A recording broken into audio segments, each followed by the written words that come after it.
Hello everyone, welcome back to जी10 classes. तो आज इस पर्टिकुलर लेक्चर में हम लोग का जो चैप्टर चल रहा था डिटर्मिनेंट्स वो कंप्लीट हो जाएगा।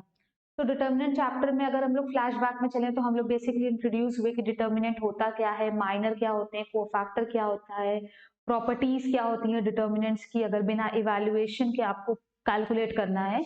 तो उसके बाद अलॉन्ग विद दैट हम लोगों ने देखा था कि application of determinant in coordinate geometry. तो कोऑर्डिनेट ज्योमेट्री में हम लोगों ने तीन एप्लीकेशन देखा था।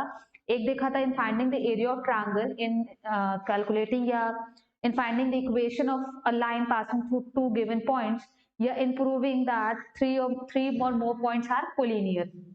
कोलिनियरिटी की बेसिकली कंडीशन निकाला था कि एरिया ऑफ ट्रायंगल 0 होता है। अब हम लोग देखेंगे application of determinant in solving a system of linear equation. तो बेसिकली हम लोग क्या करेंगे, हम लोग तीन इक्वेशन वाला सॉल्व करेंगे। आई मीन टू से कि हमारे पास तीन वेरिएबल है। ऑब्वियस सी बात है कि तीन वेरिएबल है तो तीन इक्वेशन तो होंगी होंगी। तो 2x2 तो आपके पास खुद से मतलब दो इक्वेशन दो अननोन, वो आप इसी बेसिस पे सॉल्व कर सकते हैं, बट हम लोग तीन वाला लेके चलेंगे। तो सबसे पहले तो बात आती है कि अगर हमारे पास इक्वेशन दी है तो उसका सॉल्यूशन होगा कि नहीं होगा। अगर होगा सॉल्यूशन तो कैसा होगा। तो सॉल्यूशन किस तरह से हो सकता है कि एक्स वाई जेड की यूनिक वैल्यू आए, हो सकता है कि एक्स वाई जेड की बहुत सारी वैल्यूज आए, मतलब मेनी सॉल्यूशंस एग्जिस्ट कर सकते हैं। और हो सकता है हो सकता है कि वहां पे कोई भी सोल्यूशन एग्जिस्ट ना करे। तो हमारे पास तीन तरह की कंडीशन है कि हो सकता है सिंपल एक सोल्यूशन हो, यूनिक सोल्यूशन हो सकता हो कि देयर बहुत सारे सॉल्यूशंस हो, मतलब इनफाइनाइट नंबर ऑफ सॉल्यूशन और हो सकता है कि उसके पास कोई भी सॉल्यूशन ना हो। कई सारी ऐसी इक्वेशन होती है जहां पे एक्स वाई जेड की कोई भी ऐसी वैल्यू नहीं होती है जो कि इक्वेशंस को सेटिस्फाई कर सके। तो अगर हमारे पास सॉल्यूशन हमें मिल रहा है, यूनिक हो या बहुत सारे हो, डजेंट मैटर, तो सिस्टम कैसा होगा, कंसिस्टेंट सिस्टम होगा। कंसिस्टेंसी है कि हाँ आंसर मिलेगा, भले ही एक मिले या एक से ज्यादा मिले। लेकिन अगर सॉल्यूशन नहीं ही मिल रहा है तो सिस्टम कैसा होगा, इनकंसिस्टेंट। कोई मतलब नहीं है ऐसी इक्वेशन बनाने का जिसको हम सॉल्व ही ना कर सके, तो नो सोल्यूशन हो गया। ठीक है, अब हम लोग मूव करते हैं। हमारे पास ये इक्वेशन थी एक्स वाई जेड के फॉर्म में, तीन इक्वेशन, तीन अननोन, हमें करना है सॉल्व। अब बात आती है कि हो सकता है कि जो d1 d2 d3 है, मतलब जो कांस्टेंट टर्म्स है, इज इक्वल टू उस साइड हो या इस साइड, डजंट मैटर। अगर d1 d2 d3 सारे चीजें जीरो के बराबर हो जाए तो कैसा हो जाएगा सिस्टम, होमोजीनियस हो जाएगा। क्यों बताया जा रहा है, क्योंकि होमोजीनियस सॉल्व करने का अलग तरीका है और नॉन होमोजीनियस सॉल्व करने का अलग तरीका है।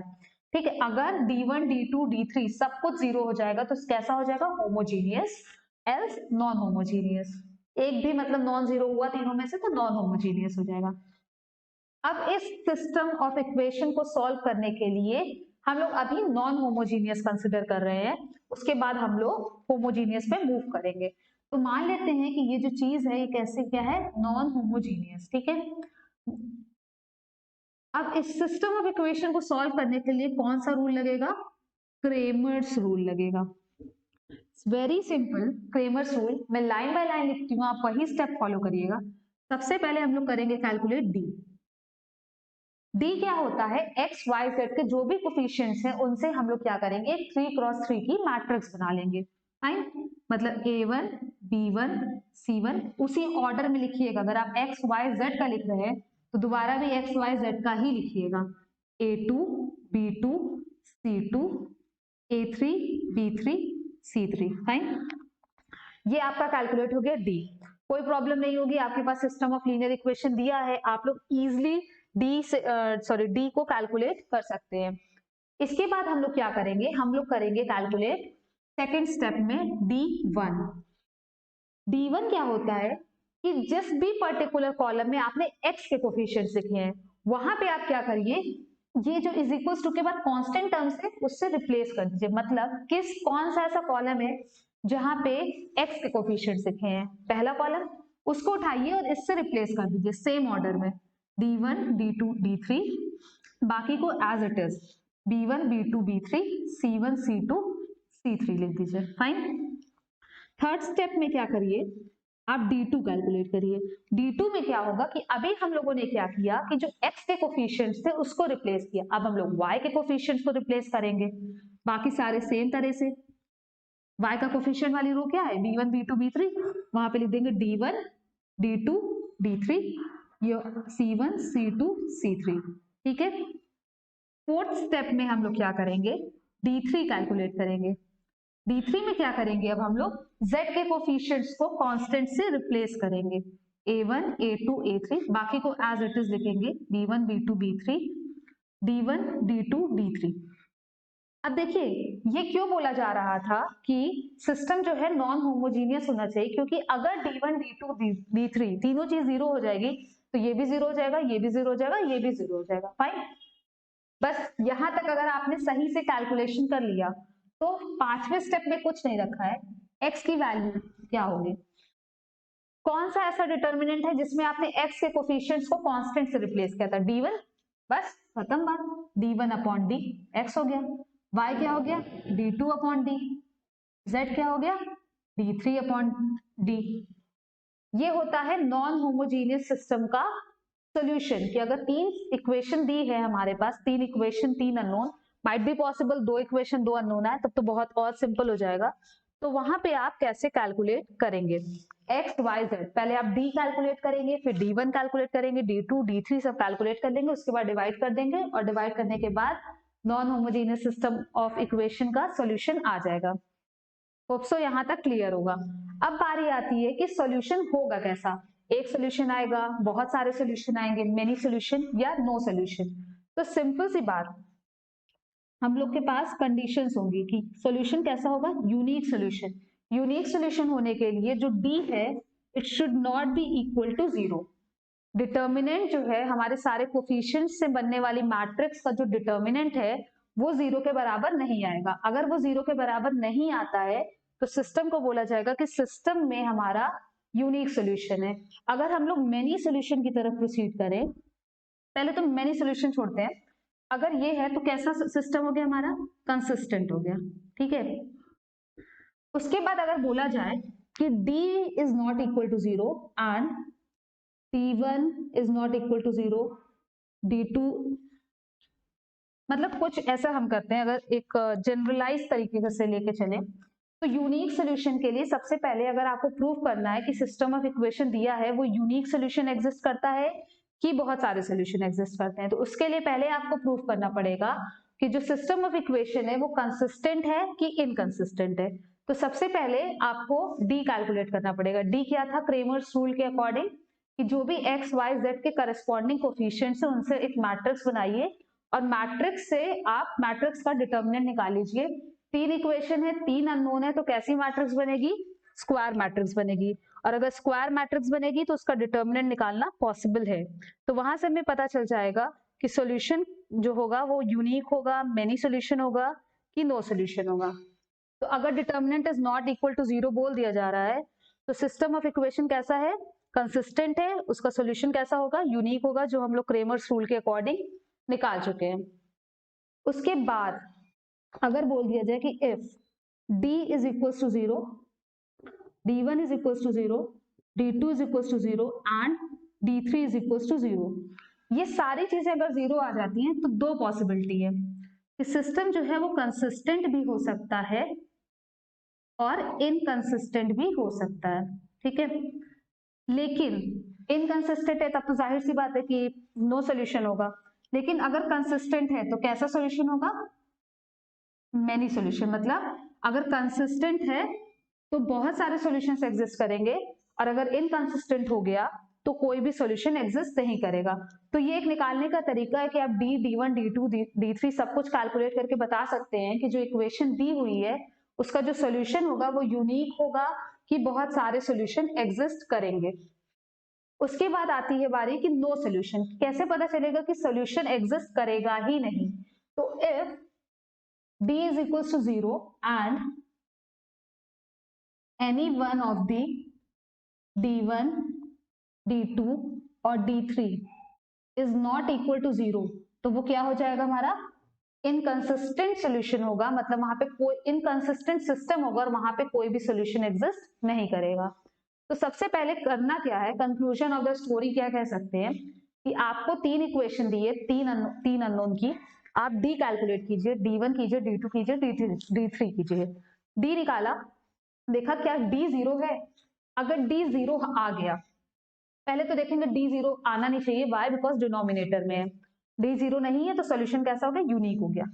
अब देखा कि डी जीरो आ गया है, अब डी जीरो आने पे तो कोई पॉसिबिलिटी है ही नहीं काम होने की, तो अगर डी जीरो आ गया तो एक चांस ऐसी बनती है कि हाँ डी वन भी अगर जीरो आ जाए तो हम क्या करेंगे, डी को हटा देंगे, X is equal to zero कर देंगे।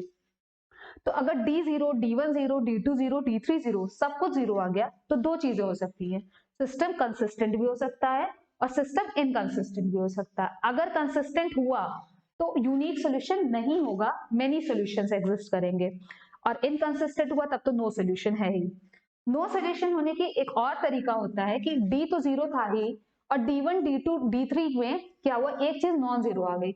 अगर एक भी चीज इन तीनों में D1, D2 और D3 में नॉन जीरो आती है तो x, y, z की वैल्यू क्या हो जाएगी, it will not exist. Why, denominator में तो जीरो है ही, तो वहां पे सिस्टम कैसा हो जाएगा, इनकंसिस्टेंट, और उसको क्या बोला जाएगा कि सॉल्यूशन कैसा है, नो सॉल्यूशन विल एग्जिस्ट। जो इक्वेशन दी है वहां पे ऐसी कोई भी x, y, z की वैल्यू नहीं है जो कि उसको सेटिस्फाई कर सके। तो होप सो आपको क्रेमर्स रूल क्लियर होगा। क्रेमर्स रूल के बेसिस पे आप बता सकते हैं कि सिस्टम ऑफ इक्वेशन कंसिस्टेंट है तो कैसा सॉल्यूशन एग्जिस्ट करेगा, और इनकंसिस्टेंट है तो क्या कंडीशन होगी। अब हम लोग मूव करते हैं नॉन होमोजीनियस से होमोजीनियस की तरफ।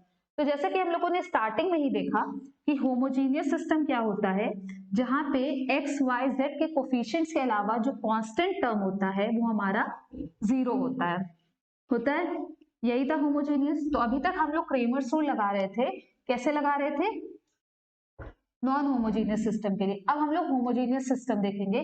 होमोजीनियस सिस्टम में कुछ नहीं होगा, सिंपल D1, D2, D3 सब कुछ जीरो के बराबर हो जाएगा। तो यहाँ पे सबसे पहले आपका काम है कि आप कैलकुलेट कीजिए D। वीडियो को पॉज करके D लिख लीजिए।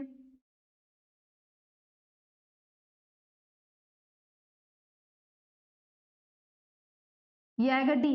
अब depending upon the value of D, की वैल्यू ऑफ D हमारा जीरो है कि जीरो नहीं है, मतलब जीरो के इक्वल है कि नॉट इक्वल टू जीरो है, हम बता सकते हैं कि जो सोल्यूशन कैसा एग्जिस्ट करेगा। अगर D की value not equal to zero है, मतलब if D is not equal to zero, तो यहां से क्या होगा, सोल्यूशन कैसा आएगा, सिंपल सोल्यूशन होगा x is equal to Y is equal to Z is equal to zero. आप D कैलकुलेट कीजिए, अगर D not equal to zero आता है तो एक ही सोल्यूशन एग्जिस्ट करेगा और वो होगा हमारा x is equal to Y is equal to Z is equal to zero. मतलब 0,0,0 एक्स वाई जेड की वैल्यू होगी जो कि इन तीनों इक्वेशंस को सेटिस्फाई करेगी। अगर अब if D is equal to zero आ जाता है तब हम लोग क्या करेंगे कि we will let z is equal to k, हम लोग z को k मान लेंगे और उसके बाद अपने इक्वेशन को सॉल्व करना शुरू करेंगे। मतलब कि हमारी जो इक्वेशन होगी वो कैसे हो जाएगी, a1x plus b1y is equal to minus c1k, ये इक्वेशन हो जाएगी a2x plus b2y equals to minus c2k, और ये हो गई हमारी a3x plus b3y minus c3k।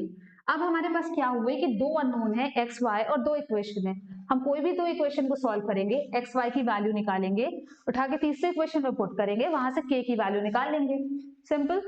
तो होमोजीनियस सिस्टम को सॉल्व करने का बेसिकली क्वेश्चन यही आता है कि डिटर्मिनेंट जो है नॉट इक्वल टू जीरो आता है और आपका सोल्यूशन हो जाता है x is equal to Y is equal to Z is equal to zero. और ये क्या होता है, कैसा सॉल्यूशन बोला जाता है इसको, कि अगर x is equal to Y is equal to Z is equal to zero is the only trivial solution. क्या है ये, is the only trivial solution. और अगर डिटर्मिनेंट हमारा जीरो के बराबर आ गया तो एक अननोन, मतलब x y z में किसी को भी मान सकते हैं, जरूरी नहीं कि आप z को ही मानिए, मैंने z को माना, एक को कोई कांस्टेंट से रिप्लेस कीजिए, तीन इक्वेशन बनेगी पर इस बार अननोन दो होंगे x और y, दो को सॉल्व कीजिए, x y निकालिए। सॉल्व कैसे करेंगे, क्रेमर्स रूल से ही सॉल्व करेंगे, अपना ट्रिक नहीं लगाएंगे अपना जो हम लोग पढ़ते आ रहे हैं। वाई, बिकॉज हम लोग का कोर्स में डिटर्मिनेंट है तो बोर्ड्स में मार्क्स डिडक्ट होने की चांसेस होती है।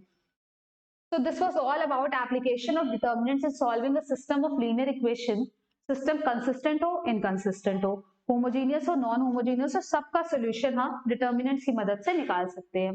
होप सो आपको वीडियो पसंद आई हो। अगर आपको क्वेश्चन करने में कोई दिक्कत होगी तो जस्ट लेट अस नो, हम लोग कुछ एग्जाम्पल्स की वीडियो बना के अपलोड कर देंगे। तो अगर वीडियो पसंद आई हो तो जल्दी से लाइक बटन को हिट करिए, चैनल को अभी तक सब्सक्राइब नहीं किया है तो सब्सक्राइब कीजिए, and thank you for watching the video and have a good day.